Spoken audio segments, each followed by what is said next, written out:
This is election 2022 coverage featuring New Mexico House District 39. I'm Anthony Moreno. KRWG Public Media and the League of Women Voters are pleased to present this forum. Joining us for this forum is House District 39 Democratic candidate Rudy Martinez. We did invite District 39 incumbent Republican candidate Luis Terrazas to join us, but he informed us he could not make it.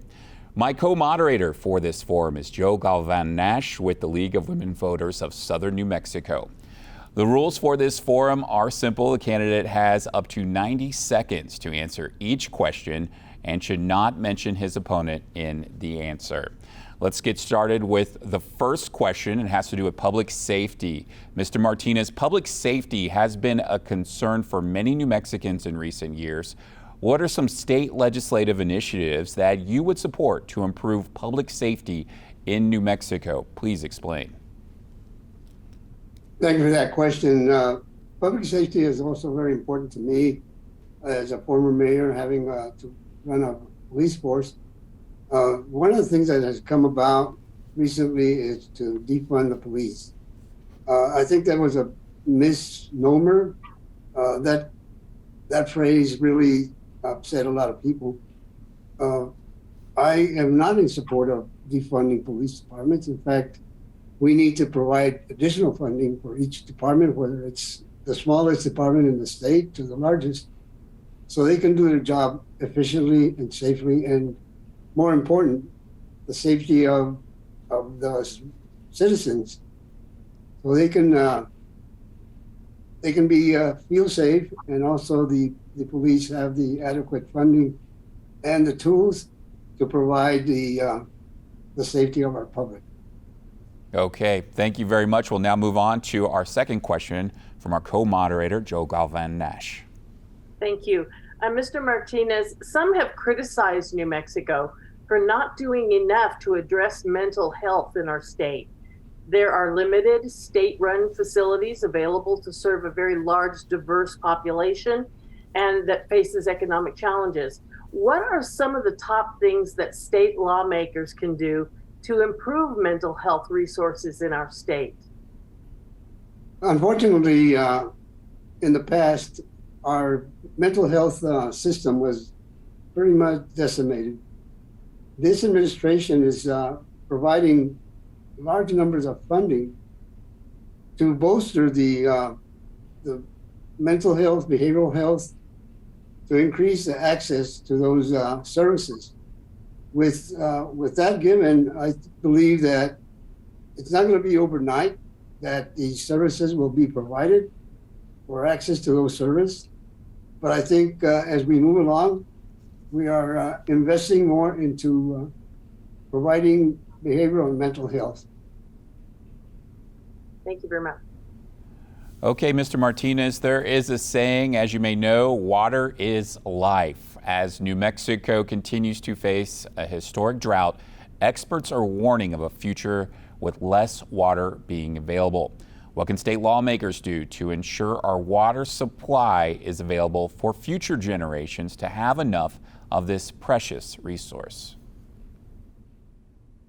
I had the privilege to work with New Mexico State Water Research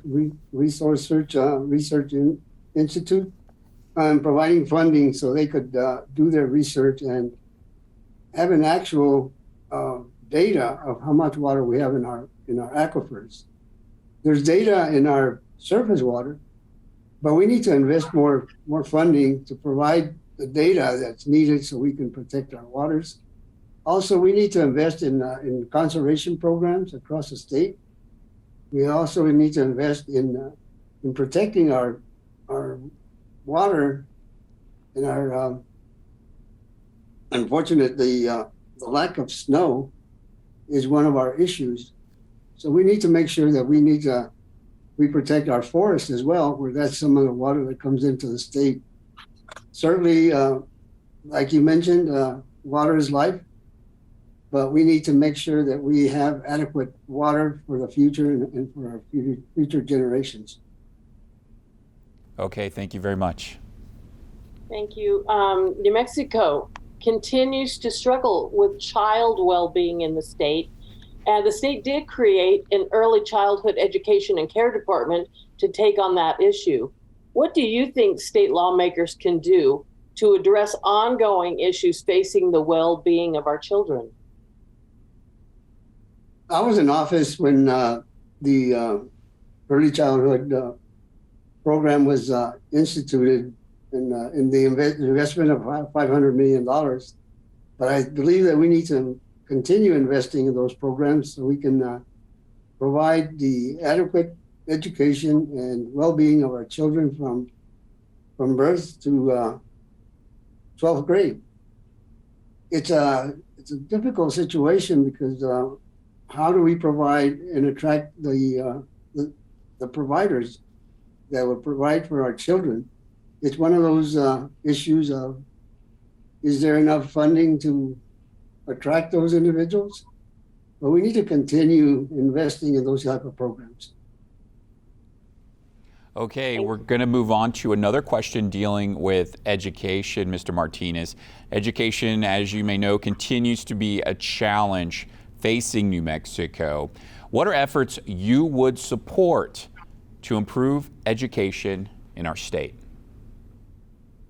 Well, it comes down to our teachers being considered professionals.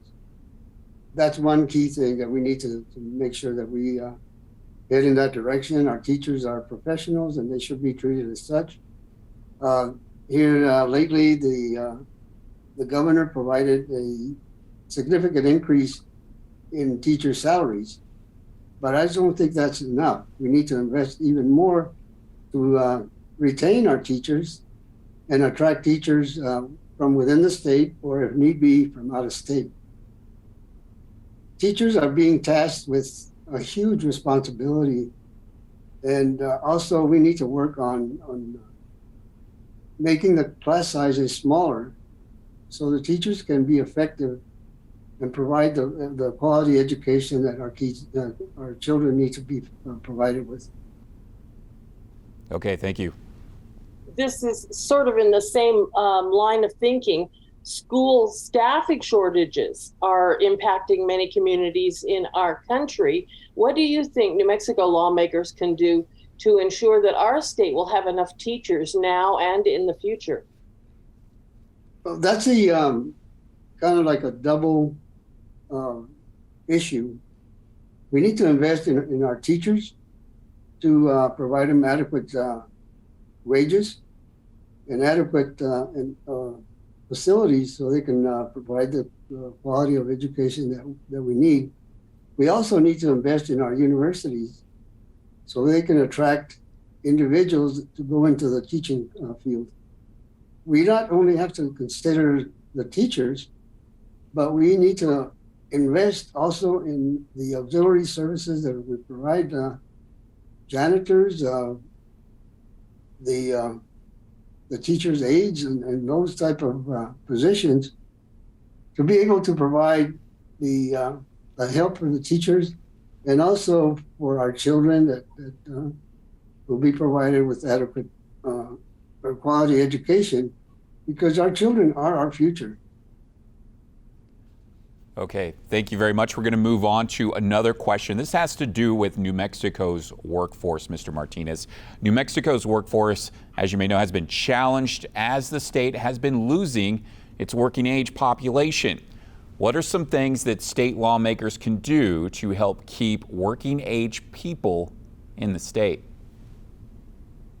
For one, I believe that we need to invest in attracting industry into our state that will hire these individuals that are looking elsewhere, out of state, to earn a living. We also need to provide more vocational training, because not every student is willing to attend college. They would be rather hands-on and be available to enter the workforce, not in a 4-year degree type, but a vocational training that provides them a very good earning capability. I'm looking at some of the apprenticeship programs that are provided by our local unions. and that their range of salaries after they complete their apprenticeship is in the $70,000 to $80,000 a year. So we need to expand those trade schools across the state, and again, work with our universities or other public-private institutions to provide those facilities across the state. Okay, thank you very much. Mr. Martinez, this is a topic that has really grown in southern New Mexico. Lawmakers have worked in recent years to create tax incentives and rebates for the film industry in our state. Do you support these efforts? And also, are there other ways to create a sustainable future with this industry without depending heavily on taxpayers? As we've seen in the recent future, the film industry has been able to provide a significant amount of financial contributions to the state, and also increasing the workforce by having movies shot, say, in Las Cruces or elsewhere in the state. In Albuquerque, it's a big facility to do that. But we also need to find a balance of where it's profitable for the movie industry and it's also profitable for the state of New Mexico. If we keep working together, I think we'll get there. Thank you.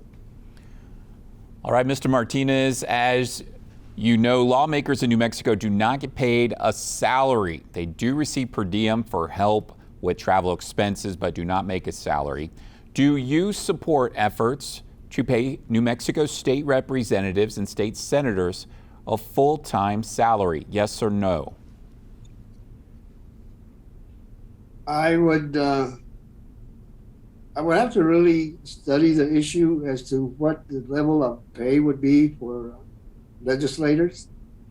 I understand that many of us, or many of the legislators, have jobs outside the legislature. But then you have veterans that are under a certain status. If they receive a salary, they lose their benefit, their disability payments. So it's a difficult question. And my take on this is that when you sign up to run for the legislature, it would have to change the Constitution, because the Constitution says that the legislator should not receive a salary other than mileage and per diem. So when we signed up, we understand and we should know what the issues are or what kind of compensation you're going to receive. But at this time, I would say no, because of those situations, unless we find a salary that would be sufficient to provide for the legislators. Okay, thank you very much. This topic is something that's very important to the League of Women Voters. What, if anything, should the state be doing to expand affordable housing options in New Mexico? That's hot topics, because as a veteran, I advocate for veterans, and certainly one of the issues is homelessness.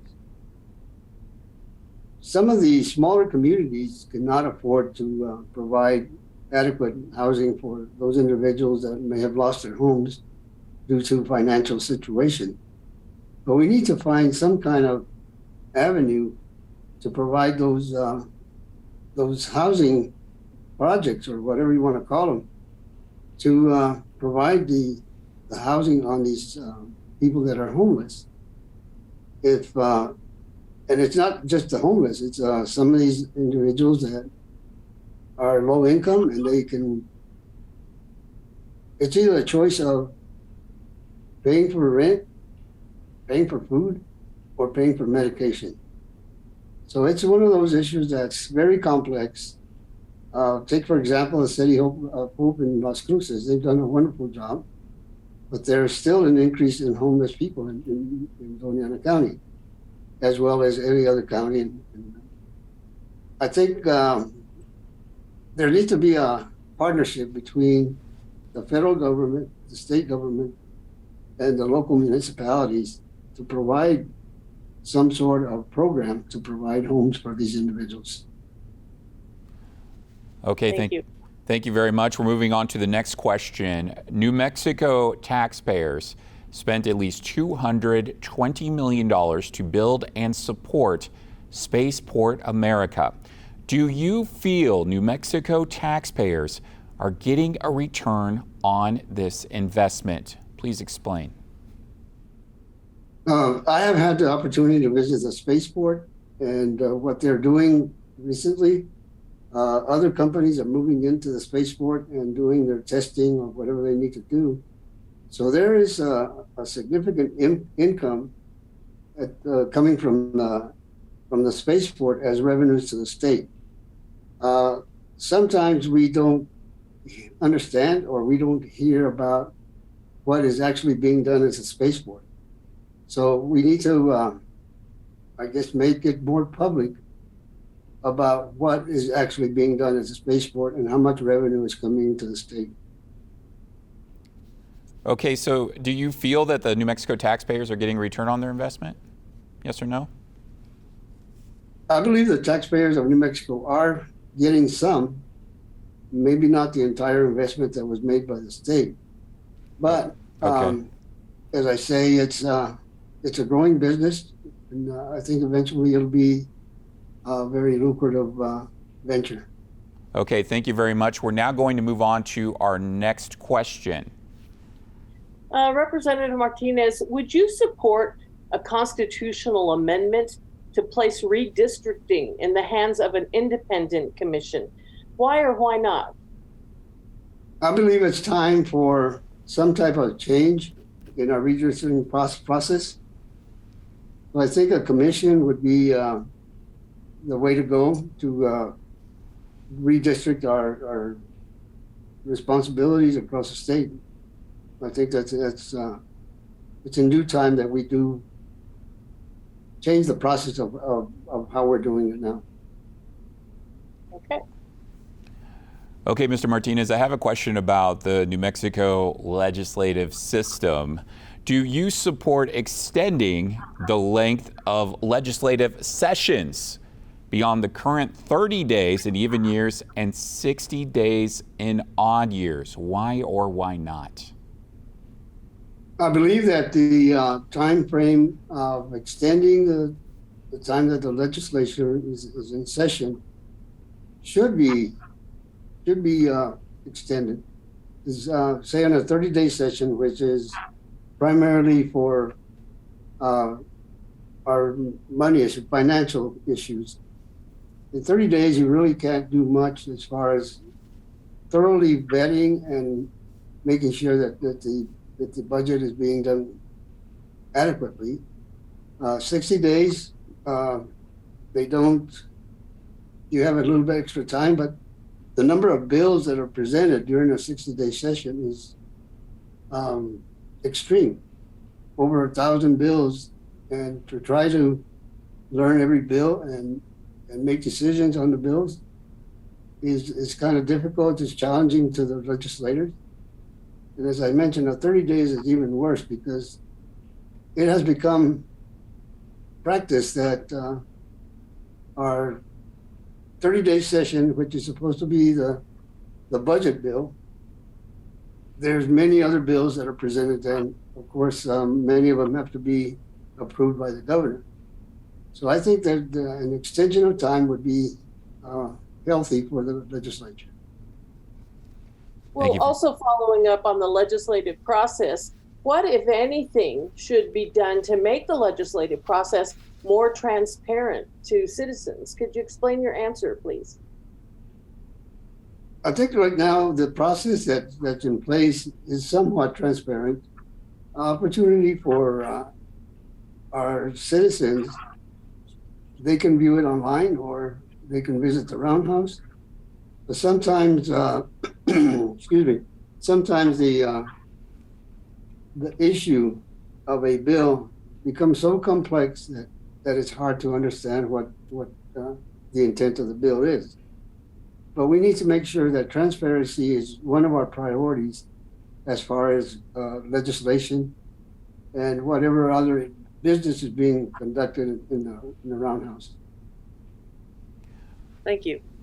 Okay, Mr. Martinez, I'd like to talk with you about New Mexico's economy. This question deals with that. What actions, if any, should the legislature take to strengthen and or diversify the New Mexico economy?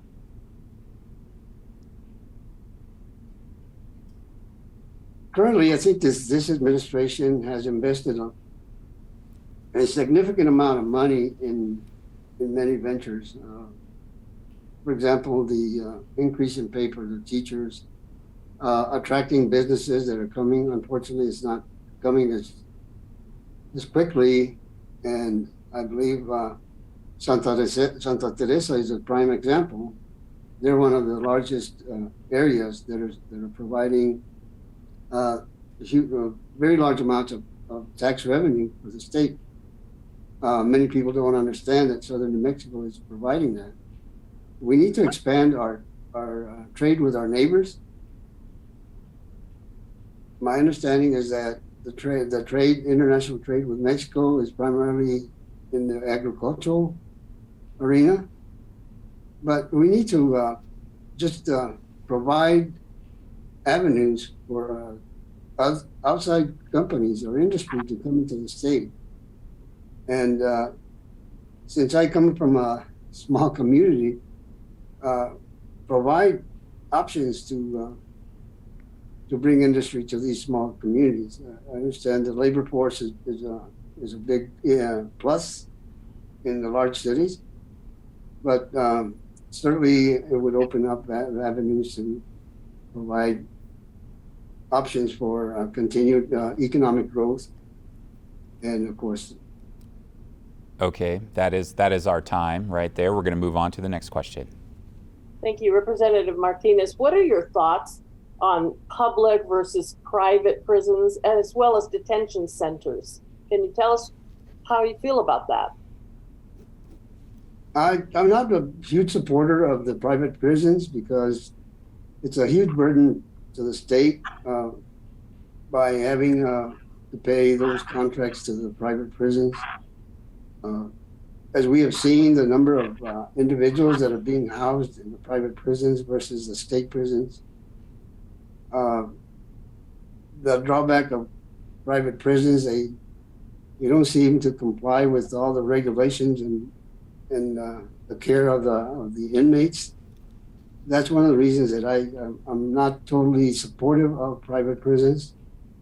We should, the state of New Mexico, if we are to house prisoners, that should be the state responsibility. That's what would open up more opportunities for jobs for our state individuals. So that's primarily the reason that I am not very, because most of that money that is paid to the private prisons doesn't stay in New Mexico. It goes out of state. Are you in favor of funding additional funds to public prisons then? Well, I would hesitate to continue doing that. If we could invest in our own facilities, I think that would be a plus for our state. We also need to look at how many individuals are being sent to these facilities. We need to look at our legal system to see how we can provide some of these individuals from being housed at state facilities. Okay, we're going to move on to the final question of this forum, Mr. Martinez. What would you do to ensure that our elected officials uphold their oath of office regardless of political affiliation? I believe that as an elected official, you are bound by not only your ethical standards, but by your responsibility to your constituents and also to the state of New Mexico. there is a ethics commission now that I think has been active in certain cases. But I believe that as individuals, it is our responsibility to uphold the Constitution primarily, the Constitution of the state, Constitution of the U.S., to make sure that we are doing the right thing and not being self-serving. Okay, that is it for our District 39 forum. We want to thank you so much for joining us for the forum. We, of course, want to thank Democratic candidate Rudy Martinez for joining us. Thank you to our co-moderator, Joe Galván Nash, and the League of Women Voters of Southern New Mexico. I'm Anthony Moreno. Thank you for joining us again. And remember, Election Day is Tuesday, November 8th.